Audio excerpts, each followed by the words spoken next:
अस्सलाम वालेकुम। Gaseous state के सेकंड पार्ट के अंदर आज का जो हमारा टॉपिक है वो केएमटी और इसके अलावा non ideal behaviour of gases और रिमेनिंग जो गैस लाज हैं उनसे रिलेटेड होगा। तो शुरुआत जो है ना वो हम एक एमसीक्यू से करेंगे कि for which value of compressibility factor, जिसको Z से रिप्रेजेंट किया जाता है, gas show maximum deviation from ideal behaviour. और इसी तरह pair of gases with equal root mean square velocity at constant 300 kelvin temperature. तो बच्चों, इन क्वेश्चन के आंसर जानने के लिए जो है आप इसके बारे में राय दें कि इनमें राइट ऑप्शन कौन सी होगी। तो इनको जानने के लिए जो है ना, सबसे पहले हम बात किसकी करेंगे, गैशियस स्टेट में काइनेटिक मॉलिक्यूलर थ्योरी की।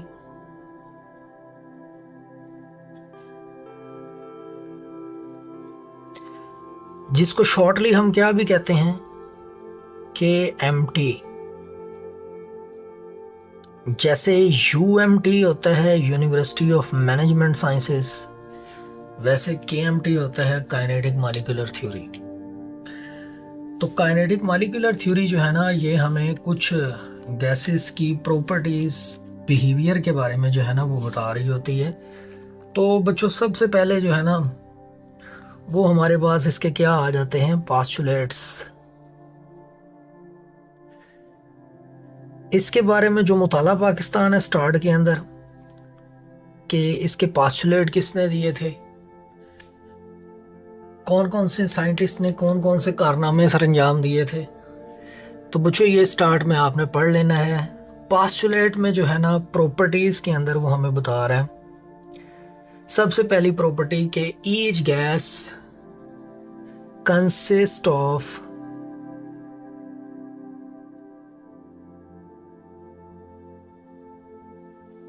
Small particles. हर गैस जो है ना वो छोटे छोटे पार्टिकल से मिलकर बनी होती है। ये एमसीक्यू में भी आ जाता है। Which is called molecules.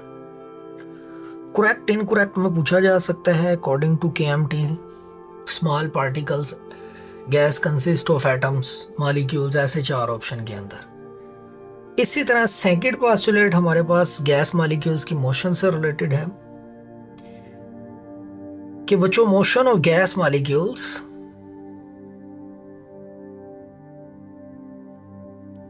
हैफाजर्टली। हैफाजर्टली का मतलब क्या होता है, रैंडमली। तो वर्ड याद रखना है कि उनकी मोशन रैंडमली होती है। थर्ड, कि जो गैस के मॉलिक्यूल्स हैं वो हमारे पास क्या करते हैं, दे एक्सर्ट्स प्रेशर। किसके ऊपर, ऑन वॉल्स ऑफ कंटेनर।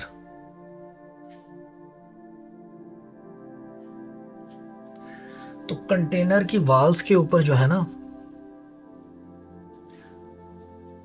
बच्चों, वो किसको एक्सर्ट करेंगे,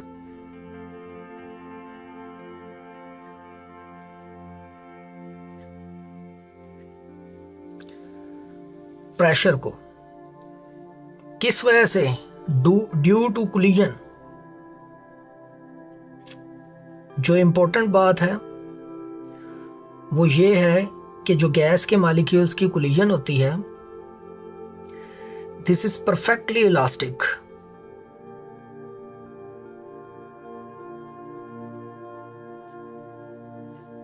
तो ये बात जो है ना आपसे एमसीक्यू में पूछी जा सकती है। फिजिक्स में आप परफेक्टली इलास्टिक का मतलब जो है वो पढ़ते हो कि हमारे पास ऐसी कोलिजन जिसके अंदर काइनेटिक एनर्जी और मोमेंटम जो है ना वो क्या रहे, कंजर्व रहे। तो उसको हम क्या नाम देते हैं, इलास्टिक कोलिजन का नाम देते हैं। फोर्थ पोस्टुलेट हमारे पास क्या आ जाता है, फोर्थ पोस्टुलेट ये आ जाता है कि गैस मॉलिक्यूल्स ऑफ गैस या gas molecules widely separated from each other.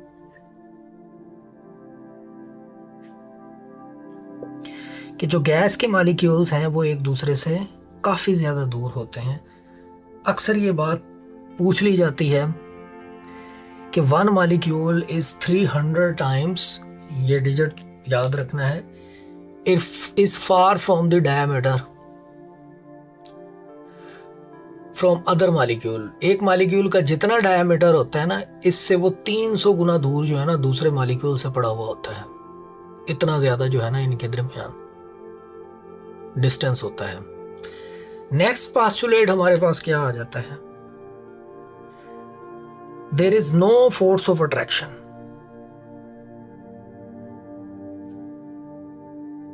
किसके दरमियान? Between gas molecules.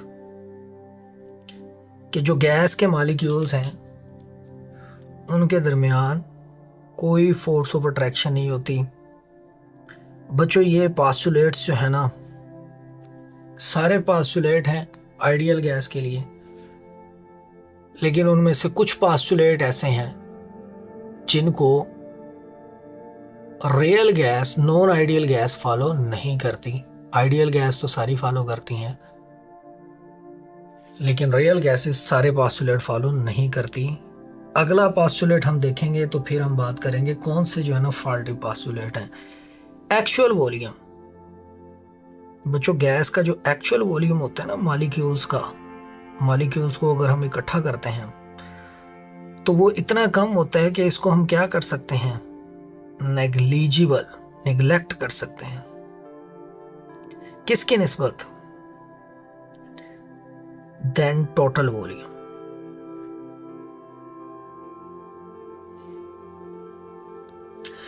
तो जो गैस के मॉलिक्यूल्स का, छोटे छोटे मॉलिक्यूल्स को इकट्ठा करें तो जो वॉल्यूम बनता है ना, वो वॉल्यूम ऑफ कंटेनर की निस्बत वॉल्यूम ऑफ गैस की निस्बत नेग्लिजिबल होता है। बच्चों ये दो बातें जो है ना आइडियल गैस के लिए तो ठीक है, लेकिन ये दोनों बातें जो है ना रियल गैस के लिए ठीक नहीं है। These are two faulty postulates. Short तो आप अक्सर इससे रिलेटेड सुनते ही हैं, एमसीक्यू भी आ जाता है। ये फॉल्टी पास्टुलेट किसके लिए है? For real gas. आइडियल तो सारे पास्टुलेट को ही क्या कर रही है, फॉलो कर रही है। उनमें ना फोर्स होती है ना एक्चुअल वॉल्यूम होता है। ठीक है, तो नेचर के अंदर जो है ना under some certain condition gas को आइडियल बनाया जा सकता है, अदरवाइज कोई भी गैस नेचर के अंदर आइडियल नहीं है। ठीक है, को दोस्त आइडियल होता है? नहीं होता है ना। जो बचपन के अंदर हम ऐसे लिखते रहे ना, माई बेस्ट फ्रेंड, बड़े होके बताएं कोई एक भी क्वालिटी उस दोस्त के अंदर हमें मिली है? सिर्फ वो हम ऐसे ही लिखते रहे। ठीक है, ऐसे ही बच्चों गैस भी आइडियल नहीं होती कोई भी। हाँ अलबत्ता प्रॉपर्टीज तो बनाई जाती हैं ना, पहले कुछ जो है ना पॉस्टुलेट बनाए जाते हैं कि जो इनको फॉलो करेगा, जो इनके करीब करीब होगा वो आइडियल होगा। जैसे आइडियल स्टूडेंट्स की कैरेक्टरिस्टिक होती हैं जी, नीट यूनिफॉर्म होनी चाहिए, होमवर्क करके आए, मोबाइल से उसका दूर दूर तो कोई ताल्लुक ना हो। क्या ऐसा पॉसिबल है? नहीं है ना। तो इसी तरह गैस भी कोई आइडियल नहीं होती, तो परेशान नहीं होना आपने। बच्चों इसी तरह हमारे पास वो क्या कहता है कि इफेक्ट ऑफ ग्रेविटी जो है ना,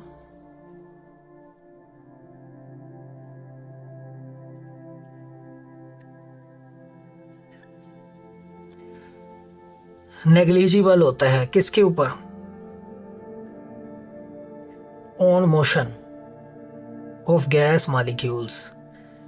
तो गैस के मॉलिक्यूल्स के ऊपर उनकी जो मोशन है उसके ऊपर ग्रेविटी का इफेक्ट भी नेग्लिजिबल होता है। ऐसा तो नहीं होता ना गैस को हम कंटेनर के अंदर रखें और वो सेटल डाउन हो जाए, नहीं, गैस के मॉलिक्यूल वाइडली सेपरेटेड होते हैं।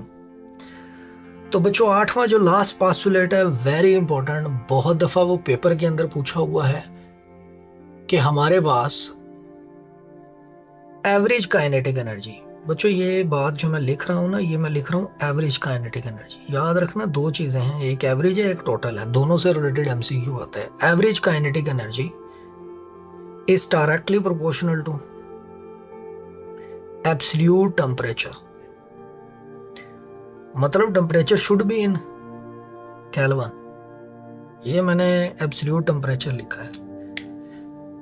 एवरेज काइनेटिक एनर्जी का एब्सोल्यूट टेम्परेचर के साथ जो है ना वो ताल्लुक होता है डायरेक्ट। ये पास्टुलेट जो है ना पेपर के अंदर भी जो है ना, एमडी कैड के पेपर के अंदर ख़ास तौर पर यूएचएस में बच्चों ये पूछा हुआ है। तो ये 8 पास्टुलेट है। अगर वो कहे रियल गैस के लिए जो है ना, इनमें से फॉल्टी पास्टुलेट कौन से हैं, तो 2 हैं, नो फोर्स और एक्चुअल वॉल्यूम नेग्लिजिबल। तो इस चीज़ को आपने याद रखना है। आखिरी पास्टुलेट से रिलेटेड एक एमसीक्यू है बच्चों temperature of an ideal gas increase from 327 degree Celsius to 1127 degree Celsius, then kinetic energy increased by 10 average kinetic energy. ये वर्ड है एवरेज। ये बात याद रखनी है आपने, बात एवरेज की हो रही है, ठीक है।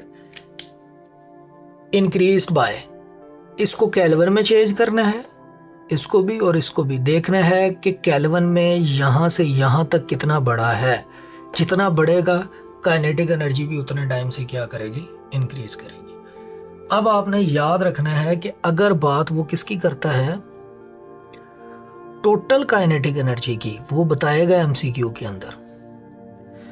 तो बच्चों किसी भी मॉलिक्यूल की जो टोटल काइनेटिक एनर्जी होती है ना, वो डायरेक्टली प्रोपोर्शनल होती है नंबर ऑफ मोल के।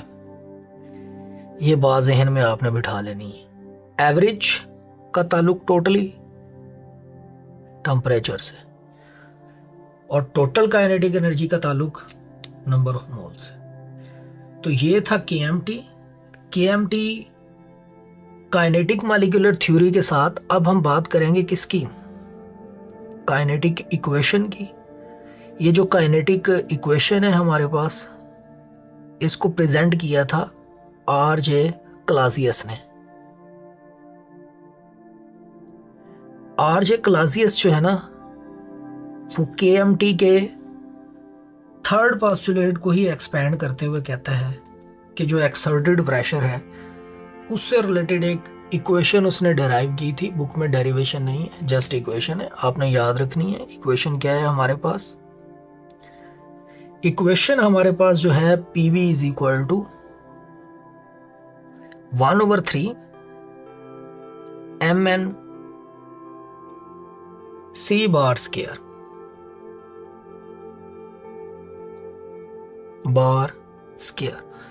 बच्चों this equation is called kinetic equation. इसमें जो चीज़ आपने याद रखनी है, इंजीनियरिंग के टेस्ट में उसने पूछा हुआ था कि 1/3 जो है ना, इसकी जगह क्या भी लिखा हुआ था 0.33। ये भी आपने याद रखना है, mn C बार स्क्वायर। बच्चों इसमें ये जो C स्क्वायर बार या बार स्क्वायर है ना, वेरी इंपॉर्टेंट। बताएं अगर कहे कि in kinetic equation C bar square is called root mean square velocity, mean square velocity, probable velocity, terminal velocity. So this is called mean square velocity.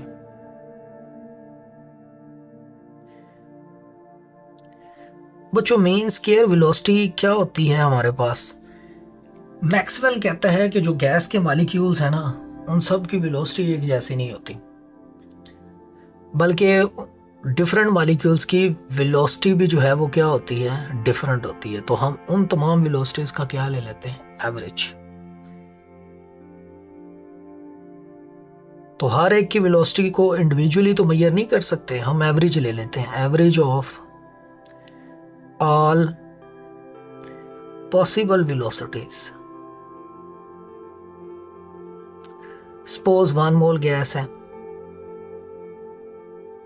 तो जितने भी मॉलिक्यूल्स हैं उनकी पॉसिबल वेलोसिटीज का जो एवरेज है ना, average of square of all possible velocities, that is called mean square velocity. ये याद रखना है आपने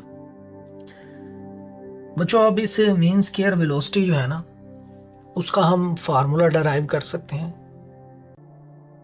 मीन स्क्वायर वेलोसिटी से जो है ना, रूट मीन स्क्वायर वेलोसिटी का फार्मूला जो है ना डेराइव किया जा सकता है। हम तो हम उसको डेराइव भी कर सकते हैं या डायरेक्ट भी लिखा जा सकता है। फार्मूला हाँ अलबत्ता हमने जो है ना वो ज़रूर याद रखना है। कौन सा?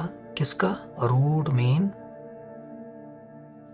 स्क्वायर वेलोसिटी का। और बच्चों आपको पता है कि जो ऊपर मैंने एमसीक्यू आपको दिया है वो भी इसी से रिलेटेड है, रूट मीन स्क्वायर वेलोसिटी से रिलेटेड।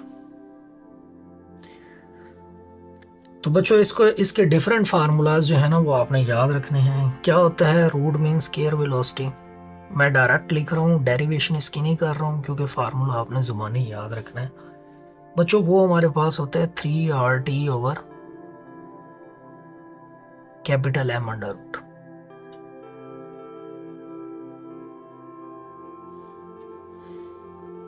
यहाँ इसी रूट मीन स्क्वायर वेलोसिटी का और फार्मूला क्या भी हो सकता है, क्योंकि आपको पता है RT किसके बराबर होती है? PV के। 1 मोल गैस की अगर हम बात करें ना, तो this root mean square velocity is also equal to 3PV over capital M under root. So this is another form of root mean square velocity. बच्चों इसी तरह और फार्मूला भी बन सकता है कि ये जो हमारे पास गैस लॉज की जो डेरिवेशन आती है ना अकॉर्डिंग टू KMT, वहां पर ये फार्मूला भी लिखा हुआ है। यार ये मैस ओवर वॉल्यूम बना दो जरा, 3P over M over V लिखा जा सकता है ना इसको, M ओवर V। इसको नीचे डिवाइड किया जा सकता है मैथ की रूह से। ठीक है, पहले क्वेश्चन पढ़ते थे ना मैथ के, अब तो बच्चे मॉडर्न हो गए ना, इंग्लिश बोलना शुरू हो गए हैं। पहले हमें टीचर ये पढ़ाते थे मैथ रियाजी की रूह से। तो बच्चों ये भी रियाजी की रूह से जो है ना, ये मैस ओवर वॉल्यूम क्या बन जाता है? डेंसिटी। तो ये देखो बुक में एक रिलेशन है, लेकिन एंट्री टेस्ट का मतलब क्या होता है कि जहां जहां जो जो रिलेशन लिखे हुए हैं ना उन सबको कंपाइल करना है एक ही फॉर्म में। This is called root mean square velocity. I think पिछले साल रूट मीन स्क्वायर वेलोसिटी में से एक MCQ कहीं पूछा हुआ है किसी प्रोवेंस के टेस्ट के अंदर, बम्स के अंदर है या सीबा के अंदर है या ईटा में। ये देखो root mean square velocity inversely proportional to molar mass directly temperature, बशर्ते कि बाकी सारे कांस्टेंट हो ना। टेम्परेचर बढ़ाएंगे रूट मीन स्क्वायर वेलोसिटी बढ़ेगी। मोलर मास जिसका जितना कम होगा रूट मीन स्क्वायर वेलोसिटी उतनी क्या होगी? ज्यादा। प्रेशर के डायरेक्टली, वॉल्यूम के डायरेक्टली। ये देखो जरा, अब ये MCQ लिखा हुआ, a pair of gases with equal root mean square velocity. Temperature same रखा हुआ है बच्चों, सारे फैक्टर R भी सेम है, 3 कांस्टेंट है। देखना है मोलर मास किसका सेम होगा। बच्चों जब आप मोलर मास निकालोगे ना, ये देखो कार्बन कितना होता है? 24 और 6 30, NO 14 + 16 30। तो बच्चों ये बन गया चार्ली ऑप्शन हमारे पास। तो ये था हमारे पास answer root mean square velocity का। ठीक है, ये MCQ हमने सॉल्व कर लिया है। अब हम अपने पहले MCQ के सोल्यूशन की तरफ जाने के लिए अगला जो टॉपिक पढ़ेंगे that is called non ideal behaviour of gases. बच्चों इस क्वेश्चन का आंसर जानने के लिए अब हम दूसरे टॉपिक की तरफ मूव करते हैं। वो भी ज़्यादा इंपॉर्टेंट टॉपिक है क्योंकि ज़्यादातर MCQ उसमें से पूछे गए हैं। That is called non ideal behaviour of gases. इसमें जो है ना वो हम चंद गैसेस के जो है नॉन आइडियल बिहेवियर को जो है ना वो देखेंगे कि वो under what condition of temperature and pressure gas laws को फॉलो करती हैं, आइडियली बिहेव करती हैं, और किन पे वो नॉन आइडियली बिहेव करती हैं। बच्चों थोड़ा सा डिफरेंस आपने याद रखना है। आइडियल गैस क्या होती है हमारे पास? आइडियल गैस जिसके अंदर क्या हो? No force, of attraction.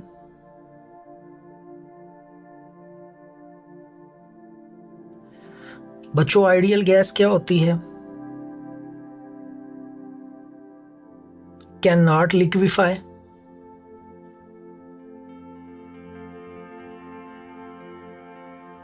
इसको हम लिक्विफाई नहीं कर सकते हैं। और थर्ड जो इंपॉर्टेंट बात रह गई है कि it follow the gas laws.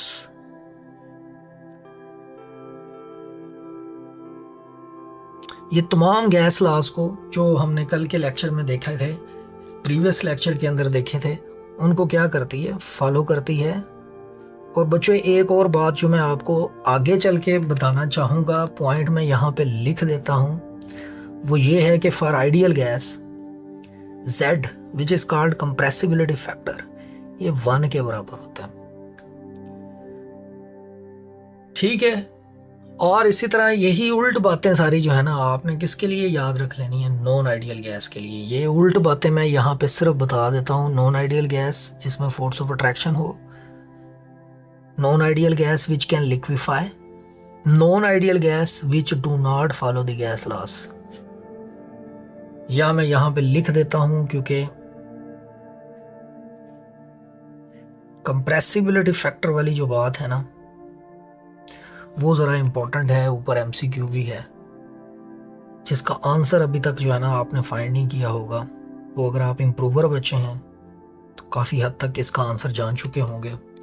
Fresher होंगे तो फिर आपको ये लेक्चर देखना पड़ेगा। बच्चों वीडियो को लाइक ज़रूर किया करें, सब्सक्राइब अगर आपने नहीं किया। कुछ बच्चे लेक्चर सुन रहे हैं लेकिन यार सब्सक्राइब नहीं कर रहे, so this is not fair. आपको चाहिए कि चैनल को सब्सक्राइब भी जो है ना वो ज़रूर करें, अपनी राय का इजहार करें। तो बच्चों नॉन आइडियल गैस जो है ना, इसमें क्या होती है? Force of attraction. अट्रैक्शन होती है तो हम इसको क्या कर सकते हैं? Liquefy. Can liquefy.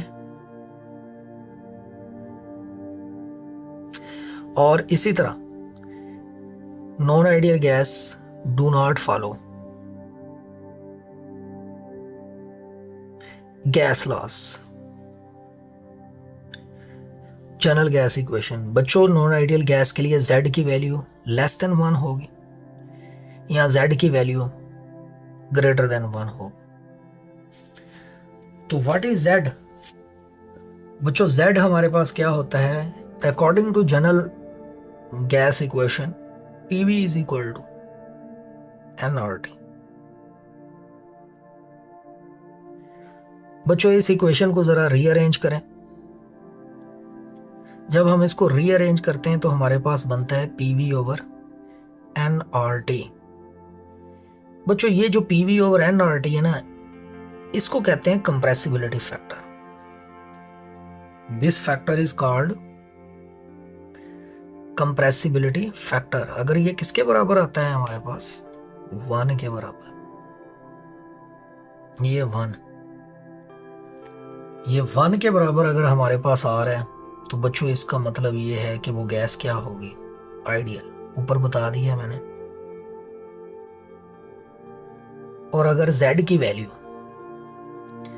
Less than 1 है या Z की वैल्यू ग्रेटर देन 1 है, दोनों केसेस में वो गैस लॉ को फॉलो नहीं करेगी और गैस क्या हो जाएगी हमारे पास? नॉन आइडियली बिहेव करेगी वो। ठीक है। सो बच्चों this PV over nRT is called compressibility factor. ऊपर वाले MCQ जो है ना, ऊपर वाले ने क्या भेजा कि भेजे में भेजा ही नहीं भेजा। कैसा लगा मेरा भेजा? तो बच्चों this is called compressibility factor.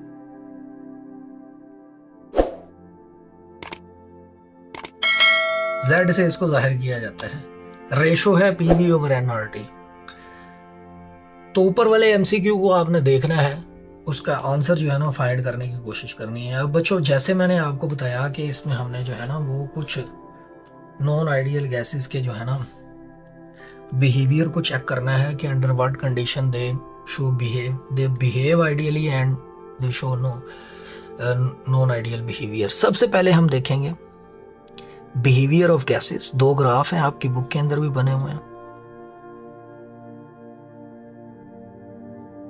बच्चों। किस टेम्परेचर के ऊपर? At 0 degree Celsius. 0 degree Celsius का मतलब क्या होता है? 273 केल्विन टेम्परेचर।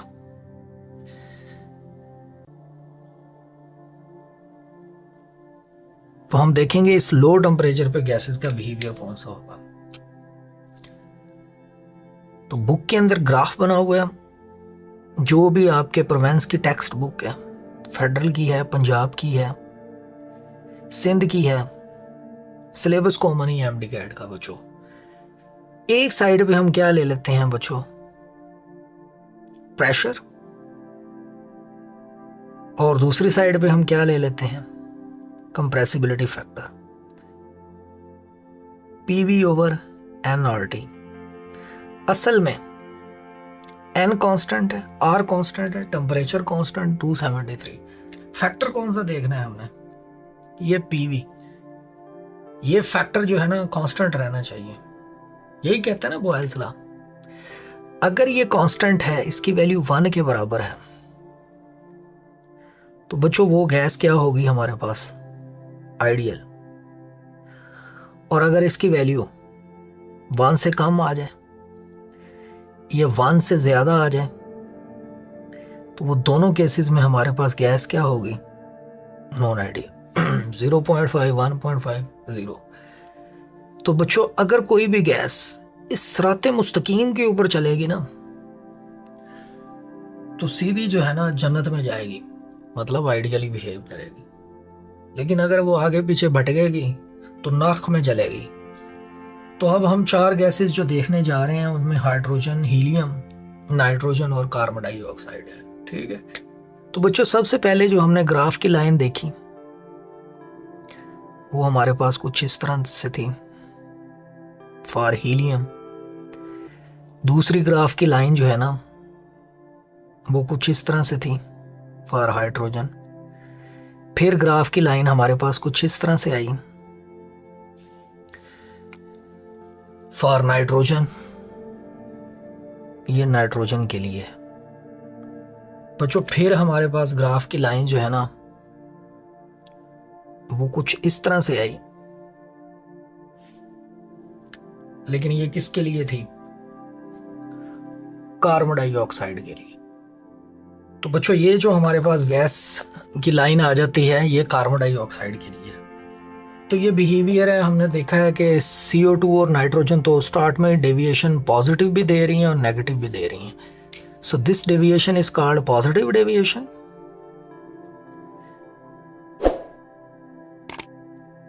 और this deviation is called positive deviation and this deviation is called negative deviation. बताएं which gas show maximum deviation from ideal behavior? Carbon dioxide. ठीक है। तो ये हमने अभी ऑब्जर्व किया है लो टेम्परेचर के ऊपर। फिर हमने कहा कि अच्छा जरा टेम्परेचर ज्यादा करके देखते हैं। तो बच्चों behaviour of gases but at 100 degree Celsius. 100 कितना होता है? 373 केल्विन। अब हमने कहा कि चलें अब हम टेम्परेचर को जो है ना वो जरा ज्यादा करके देखते हैं, शायद कि तेरे दिल में उतर जाए मेरी बात कि बच्चों ये जो हमारे पास गैस है ना ये आइडियली बिहेव करना शुरू कर जाए। यही 4 गैसेस हम लेंगे, प्रेशर अलोंग एक्स एक्सिस और compressibility factor PV over nRT along y axis.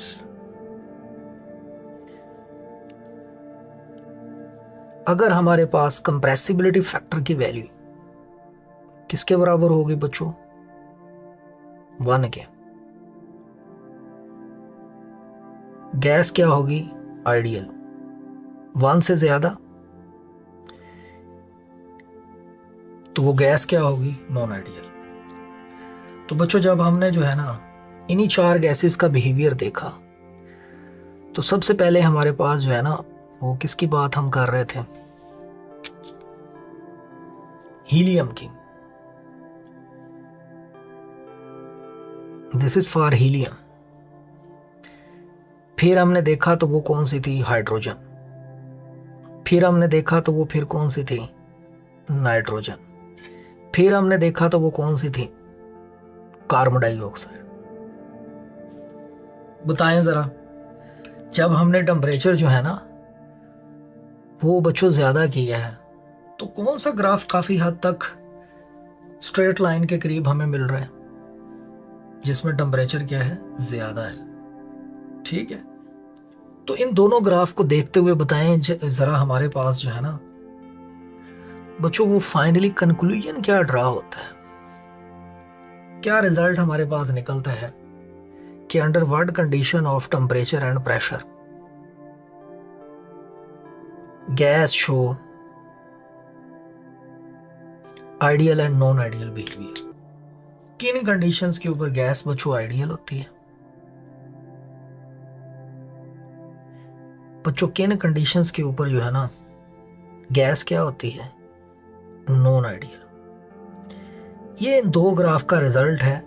इसमें 1-2 MCQ भी हैं हमारे पास। टेम्परेचर और प्रेशर जो हमने ऑब्जर्व किया, तो बताएं जी बच्चों आइडियली कब हो रही है, जब टेम्परेचर क्या है, ज्यादा। ये अपवर्ड एरो का मतलब ज्यादा होना चाहिए।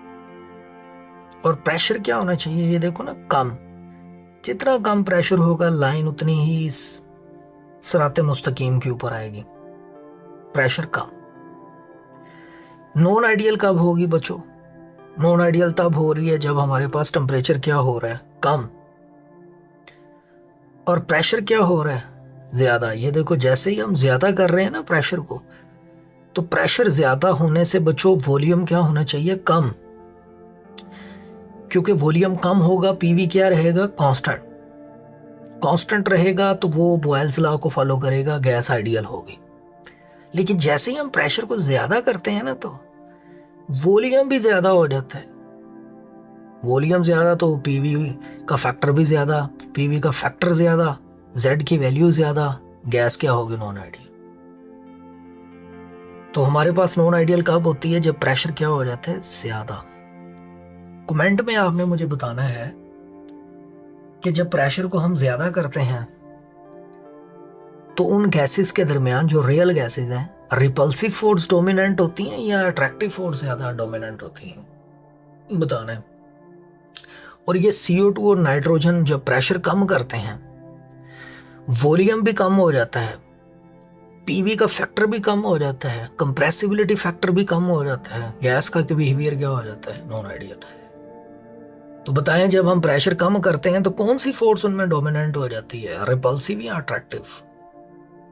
देखो फोर्स अट्रैक्टिव हो रिपल्सिव हो, दोनों केसेस के अंदर वो गैस को किसकी तरफ लेके जा सकती है, नॉन आइडियल बिहेवियर की तरफ। हाँ अगर बैलेंस रहेगा तो फिर वो वैल्यू 1 रखेगा और बॉयल्स लॉ फॉलो होगा और गैस का बिहेवियर क्या होगा हमारे पास, आइडियल। ठीक है, तो 2 इंपॉर्टेंट कंक्लूजन। MCQ पे आ जाए भाईजान। बच्चों what is the compressibility factor show maximum deviation from ideal behaviour. कौन से कंप्रेसिबिलिटी फैक्टर पे लग रहा है कि जो डेविएशन है वो सबसे क्या होगी, ज्यादा होगी। यार 1 से जो जितना अवे होगा, सेंटेंस याद रखना, 1 से जो जितना अवे होगा वो उतना नॉन आइडियल होगा। ये देखो 1.3 से कितनी अवे है, 0.3। ये 0.4 अवे है 1 से, ठीक है। ये 1.6 कितनी अवे है, ये बच्चों अवे है हमारे पास 0.6 अवे, ज्यादा अवे है, 0.2 है, ठीक है। इसका मतलब ये है कि ये जो 1.6 है ना, ये ज्यादा 1 से दूर चली जाती है एज कंपेयर टू 0.4। 0.4 तो यहाँ आ गया ना, ये देखो 0.5 के करीब करीब, लेकिन ये देखो ये 1.6 जो है ना 1.5 से ज़्यादा दूर है, 1 से ज़्यादा दूर है। इसका मतलब ये वो वैल्यू है जहाँ पे उसका नॉन आइडियल बिहेवियर क्या होगा, मैक्सिमम। तो बच्चों इसका मतलब ये है कि अगर हम टेम्परेचर को, ये बड़ी इंपॉर्टेंट कंडीशन है पास्ट पेपर में, क्योंकि मैं ये बता दिया, मैं एमसीक्यू नहीं पूछूंगा, ऐसे ही आपको पता हो कि ज़्यादा टेम्परेचर कम प्रेशर गैस आइडियली बिहेव करेगी। वो कंडीशन भी दे सकता है, ऐसे भी पूछ सकता है। तो बच्चों ये था हमारे पास non ideal behaviour of gases. थोड़ी सी बात वैन डर वाल इक्वेशन की करेंगे, एज सच वो हमारे सिलेबस में नहीं है, लेकिन थोड़ी सी बात उसकी इक्वेशन से रिलेटेड ज़रूरी है। बच्चों वैन डर वाल इक्वेशन फॉर रियल गैसेस, क्योंकि जब हम टेम्परेचर को कम करते हैं, प्रेशर को ज़्यादा करते हैं, तो टेम्परेचर कम प्रेशर ज़्यादा, तो मॉलिक्यूल्स करीब करीब आ जाते हैं, उनमें फोर्स ऑफ अट्रैक्शन जो है ना वो डोमिनेंट हो जाती हैं। फोर्स ऑफ अट्रैक्शन नहीं होने चाहिए, केएमटी कहती है, जिसकी वजह से वो गैस आइडियल से क्या हो जाती है, नॉन आइडियल। इसका मतलब ये है कि जनरल गैस इक्वेशन तो फॉलो नहीं होगी, उसको थोड़ा मॉडिफाई करने की ज़रूरत है। और मॉडिफाई करने का काम किसने किया था, वैन डर वाल ने। और जो इक्वेशन थी वो क्या थी, P + AN²/V² into V - NB, this is for N mole, is equal to nRT। कुछ फैक्टर ऐड किया गया, कुछ वॉल्यूम में से निगलेक्ट किया गया, माइनस किया गया, तो एक इक्वेशन बन गई। अब ये परफेक्टली अप्लाई की जा सकती है नॉन आइडियल गैसेस के ऊपर। बच्चों ये n मोल के लिए है, अगर 1 मोल के लिए हम लिखेंगे तो n को 1 हमें पुट करना पड़ेगा।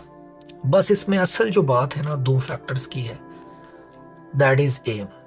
बच्चों A क्या है हमारे पास, याद रखना, A is called coefficient of attraction. Significance हम इसका देखेंगे, ये हमारे सिलेबस में है, डेरिवेशन नहीं है, जस्ट इक्वेशन याद आपने करनी है। B is called excluded volume. अच्छा एक इंटरेस्टिंग बात है, पास्ट पेपर का एमसीक्यू है एक्सक्लूडेड वॉल्यूम। बच्चों this is also called effective volume.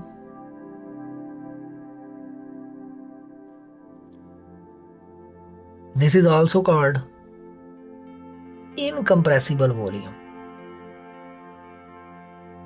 Incompressible volume, लेकिन ये सारे नाम गलत हैं। एमसीक्यू पूछा हुआ था कि B is termed as molar volume, excluded volume, effective volume per mole, incompressible volume. बताओ क्या होगी राइट ऑप्शन। तो बच्चों ये B तब तक इनकम्प्लीट है जब तक क्या ना लगाएं, पर मोल।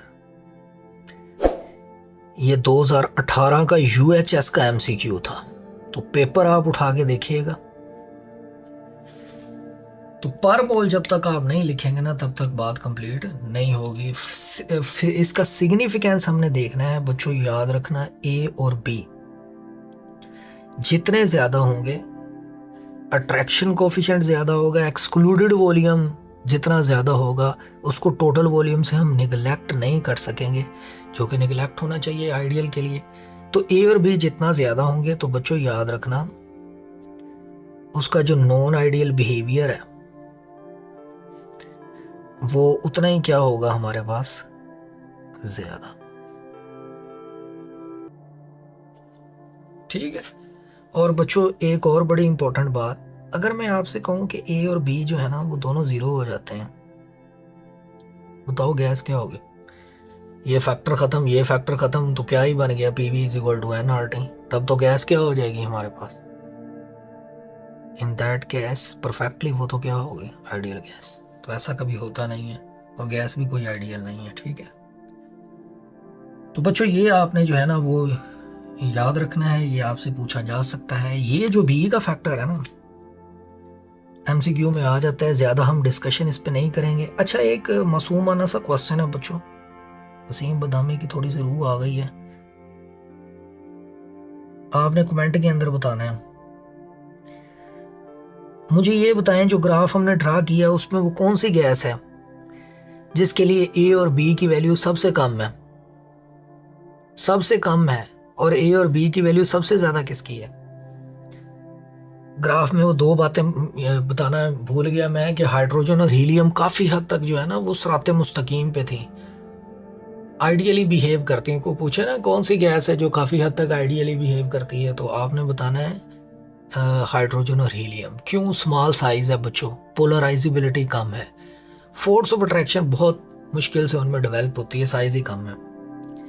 ए और बी किन के लिए सबसे कम होगी? चार गैसेस में ए और बी किन के लिए ज़्यादा होगी? बताना है ज़रा कमेंट के अंदर। बच्चों ये जो बी है ना, याद रखना, ये जो बी है डिपेंड्स अपॉन, आखिरी बात, यूनिट आपने ए और बी के बुक से देख लेने हैं, फाइंड करना आपको आते ही हैं।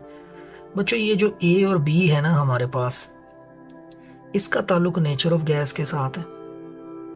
हाइड्रोजन है, हीलियम है, CO2 है। इसका ताल्लुक साइज ऑफ मॉलिक्यूल के साथ है। मॉलिक्यूल का साइज जितना ज़्यादा होगा बी फैक्टर उतना ज़्यादा नेग्लिजिबल नहीं हो सकेगा। एक्चुअल वॉल्यूम बच्चों अमूमन कहा जाता है, एक डेरिवेशन है कि जो हमारे पास ये एक्सक्लूडेड वॉल्यूम है ना बी, it is the 4 times of actual volume. एक मोल गैस का जो वॉल्यूम है ना, मोलर वॉल्यूम, उसका 4 टाइम्स होता है। तो बी को हम डिफाइन करते हैं कि volume occupied by 1 mole gas in highly compressed state. Volume of 1 mole gas in highly compressed state. बच्चों इस गैस को इतना आपने कंप्रेस करना है, इतना कंप्रेस करना है जितना कंप्रेस किया जा सकता है। आखिर कितना कंप्रेस किया जा सकता है? शेर ही हो गया।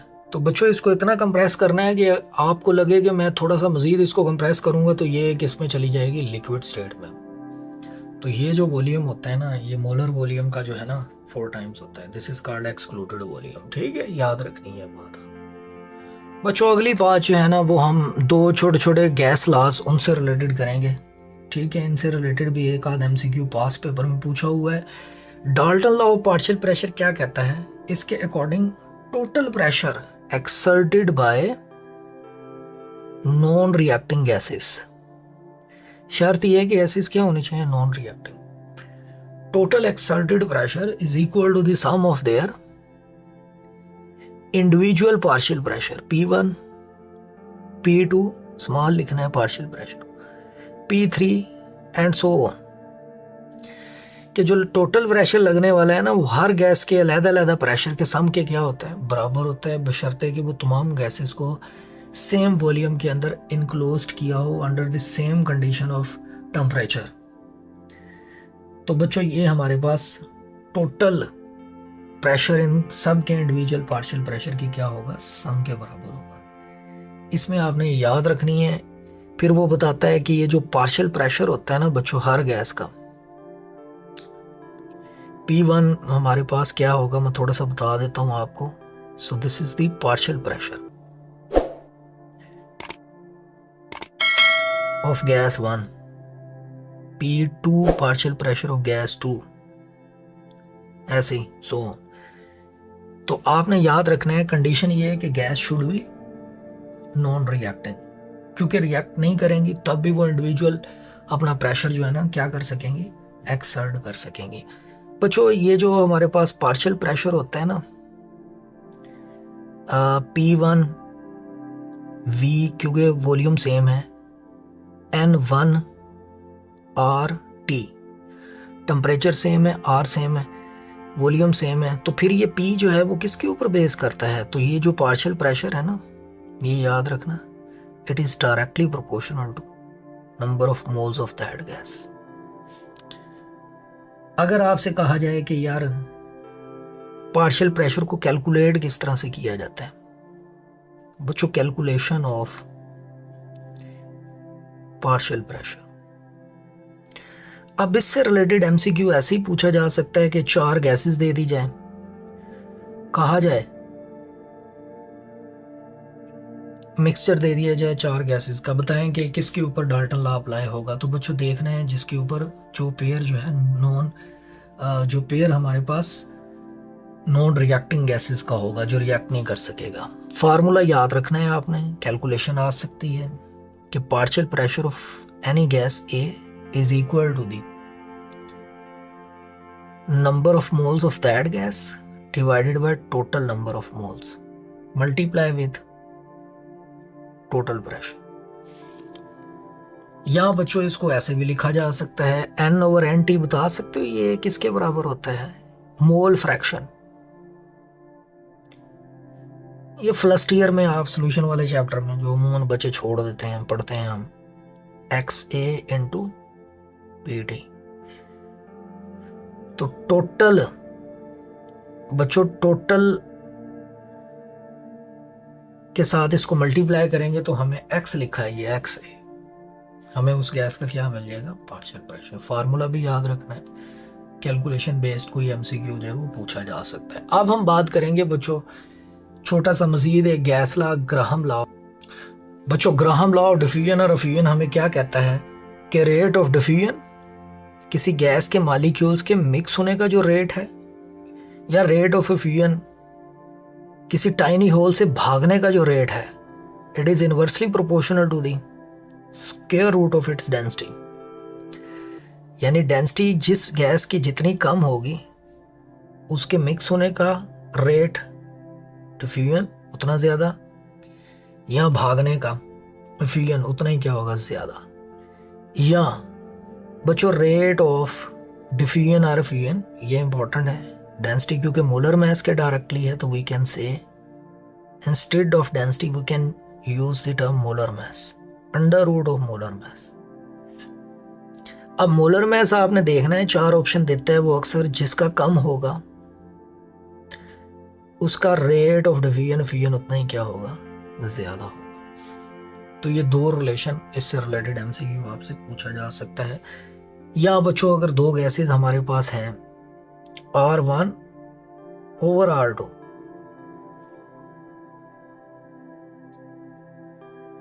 और